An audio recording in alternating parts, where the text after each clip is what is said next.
So the guidance note. So what was the purpose of the guidance note? Bearing in mind that the note has been preceded by a TRICS advisory note on changes in travel behaviour that need to be taken into account when developing and preparing a transport assessment or a transport statement. So this guidance that we're talking about now looks to really take that work to the next level.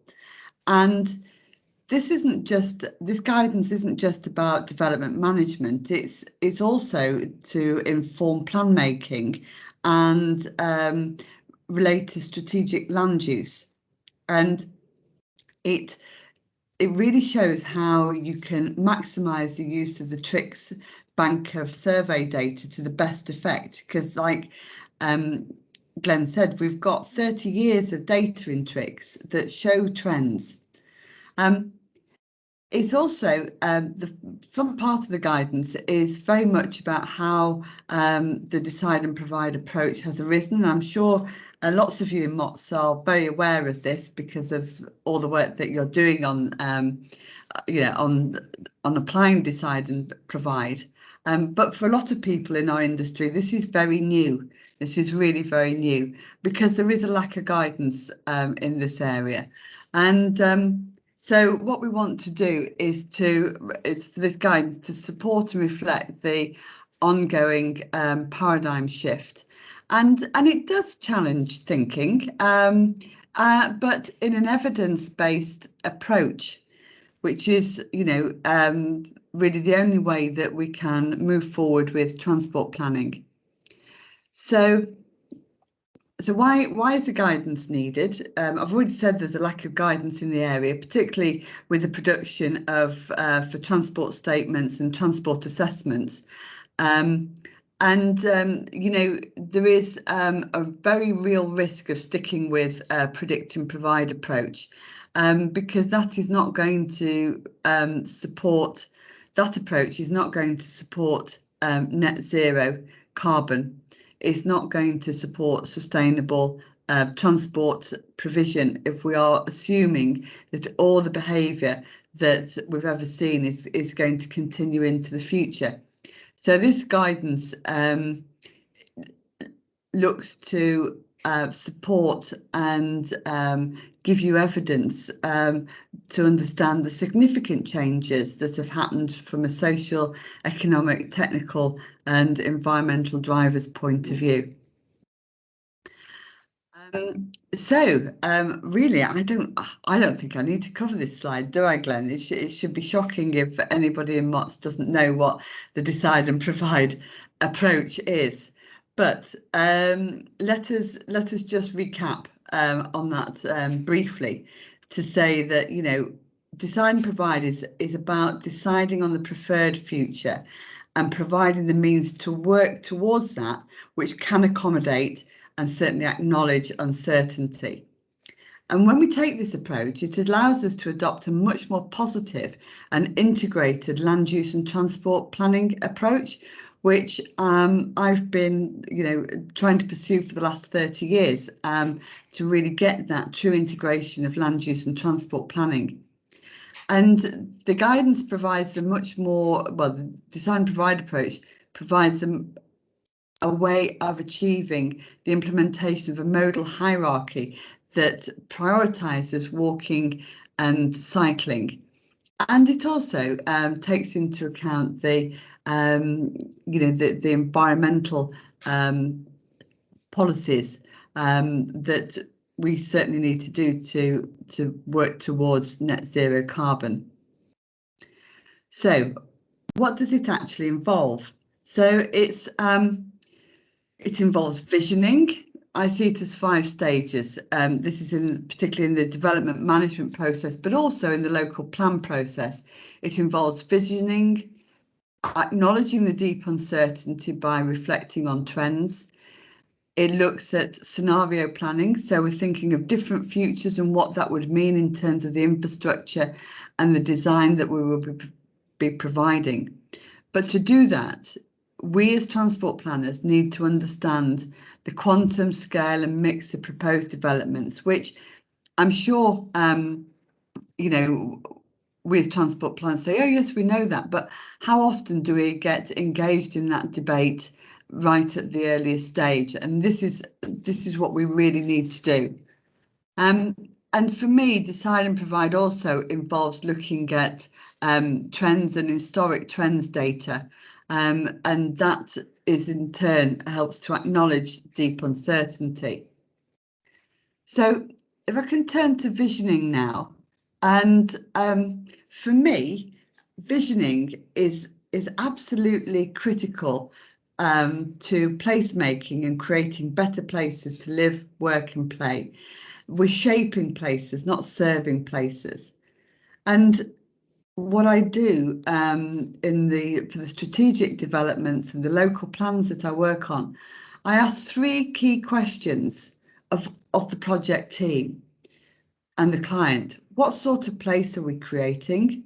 What kind of activities do we need or desire to travel for? And actually, how will we provide for mobility?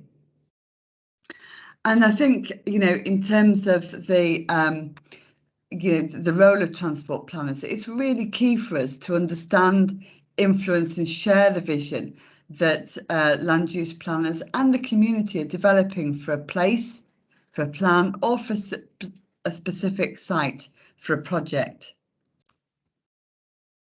So in that visioning, I find visioning a route to probe for better planning.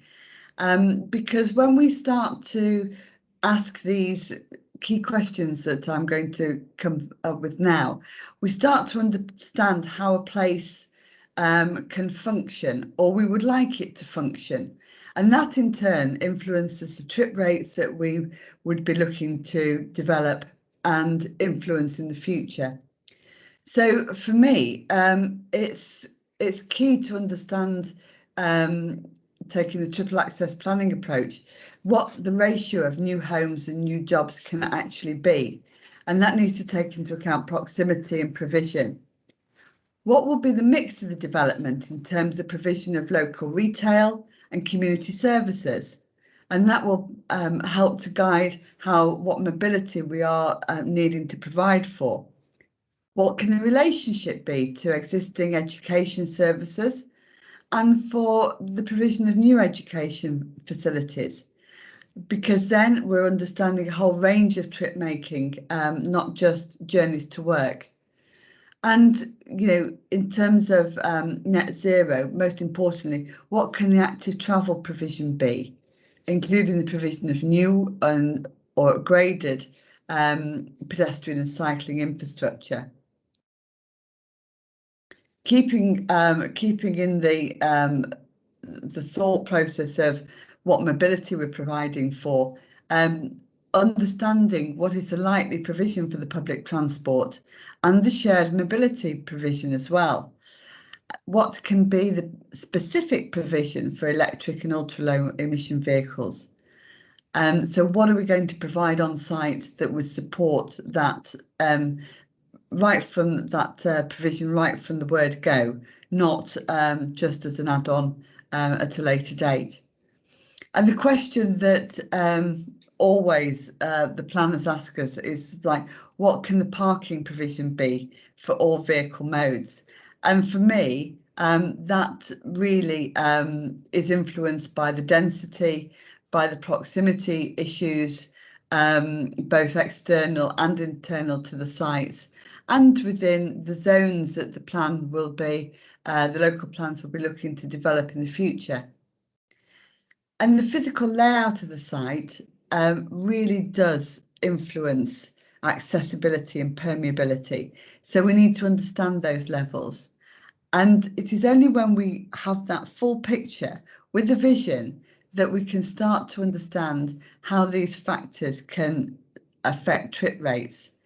Can trip rates that are seen at present from typical developments be reduced because we are providing for mobility and accessibility, integral to the site and to other services outside the site. So we have the vision. We're understanding the vision, working with the land use planners to understand the vision. We're prompting and probing for better planners by those 10 questions, really your starter for 10, in understanding the functionality of what is being proposed.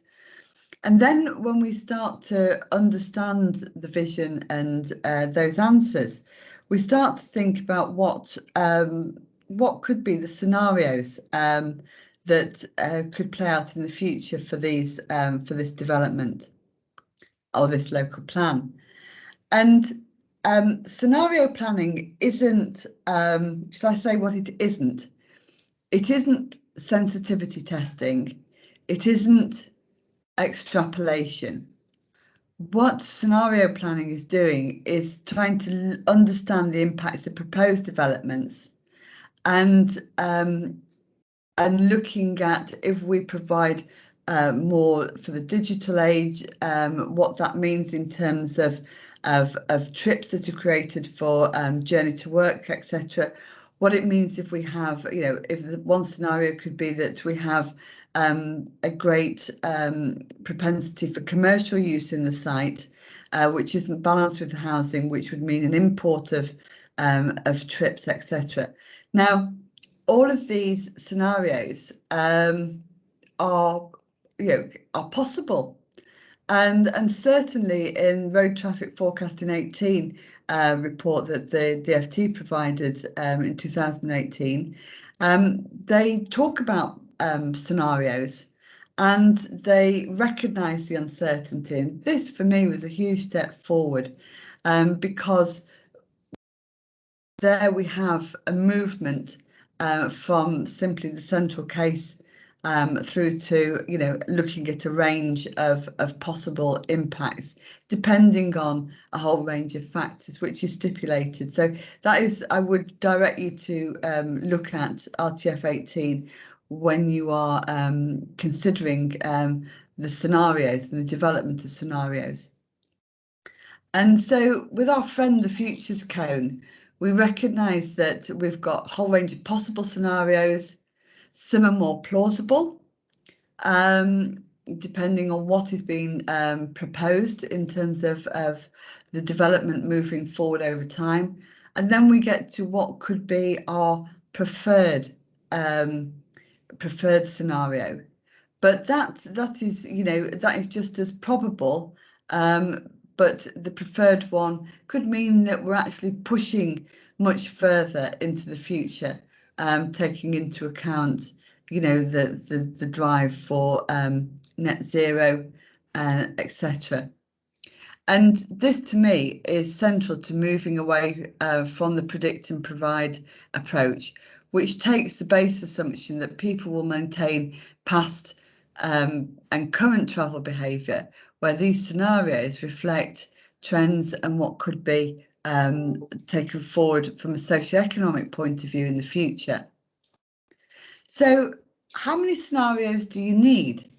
Well, I would recommend that is a matter of professional judgment. It's not a cop-out when I say that, because if you are dealing with a complex strategic development, you may need a range of scenarios to reflect changes of behaviour over time. Whereas, a more simpler development, say 50 dwellings, as we recommend in the guidance, would not be subject to a whole range of scenarios being played out. So we have to make sure that our approach is proportionate to the scale of development and the planning process, and I'll come on to that shortly. The guidance suggests that 3 different and plausible scenarios are typically considered. And I take as scenario 1 being what we would traditionally call the reference case from the DFT 2018 scenario 1, which uses current trip rates. And I call that the full fat scenario. But that's not future policy that makes no reference to changes in behaviour, both, like I say, from socio-economic point of view, that would go towards meeting net zero. So that to me is not future policy. Scenario 2 is taken from, this gets a bit complex, sorry people, but it's scenario 6 in RTF 18, which is extrapolated trip rates. And the extrapolated trip rates in RTF 18 take into account some trends that that we're experiencing. For example, the reduction in the take up of driving licenses by 17 to 24-year-olds, etc. And I call that the semi-skimmed scenario. And then scenario 3, I look at the extrapolated trip rates, and then I also take into account the design of the development, the potential for the increased internalisation, also trends, for example, like working from home, that we've seen a tremendous change over the last 12 months, 18 months in working from home. And whilst there will be some journeys back into the office, it's currently being planned for, I think it's fair to say that there will be no complete office-based working in the future. And I think our developments need to take that into account. And also, I want to take into account the low zero carbon initiatives that are emerging as well. And I call that the skimmed. That's my skimmed. In my milk analogy, that's my skimmed scenario. And then what additional scenarios can be produced can take into account phasing and implementation. So this is particularly relevant for very large schemes, so for like 4,000 dwellings, 4,000 jobs, whereby you wouldn't expect to reach a scenario 1 from day 1 of opening of the development, because you can't expect every piece of infrastructure to be in place at that point, but you would expect a good amount of social infrastructure, community infrastructure, and sustainable transport infrastructure to be in place. And then then we look at the scenarios to see what are the different outcomes that can be achieved. And this is what Glenn has spoken to you at the beginning in terms of the way that we can understand the difference between the approaches of the predict and provide, and here we have the decide and provide. And so it's a very useful tool for illustrating what the difference in number of trips migrating and coming into and out of site can be.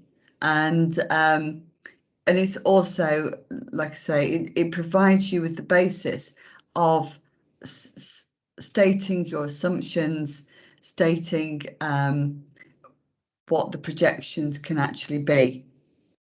And that's where we have the red line as the vision-based supply-led projection. Can be contrasted with the nationally informed projection from the RTF 18 reference case. So in the design and provide approach, acknowledging deep uncertainty is really important in making your case. And because I know that for those practitioners working in development management, so often you are challenged by the politicians to say, well, what you're predicting here, you're skimming trips off so that you won't have an impact on the local road network. But what we want to demonstrate through acknowledging uncertainty is that there is a whole range of factors that need to be taken into account in the assessment process. And if we acknowledge this deep uncertainty, my belief and what I found is that it adds resilience to decision making, and it actually helps to make the case for the design of the settlement to be resilient as well. So, I strongly urge you to be using evidence-based trends and historic data that you can find in TRICS, find in the All Change report, etc., and report on the uncertainties, like the change that we've seen in retail behaviour, the change that we've seen in journey to work behaviours, etc., and also that we need to acknowledge that consumer behaviour can lead to uncertainty, like the take-up of electric vehicles into the future and autonomous vehicles, for example. And all this, it is all about evidence and case making. So, the question is design and provide appropriate for all planning matters, or is it just a case of using it for transport statements and transport assessments? Well, my belief is that it is appropriate for all planning matters, from site-specific to local plans to local transport strategies. And it would be really, really appropriate to be using this approach in the new planning regime that's emerging through the planning bill, where you have got zoning being proposed, and you need to think about how those zones would function in the future. And indeed, I spoke to Christopher Katowski, her QC, who was on the panel for working on the planning white paper, and he was a very strong advocate of this approach, of the design and provide approach, and he felt that if you start with it in the local plans, then the local transport strategies and the site-specific plans will then follow a train of thought which will be robust and resilient. Parameters are required in this approach because, like I said, we need to make sure that it's proportionate.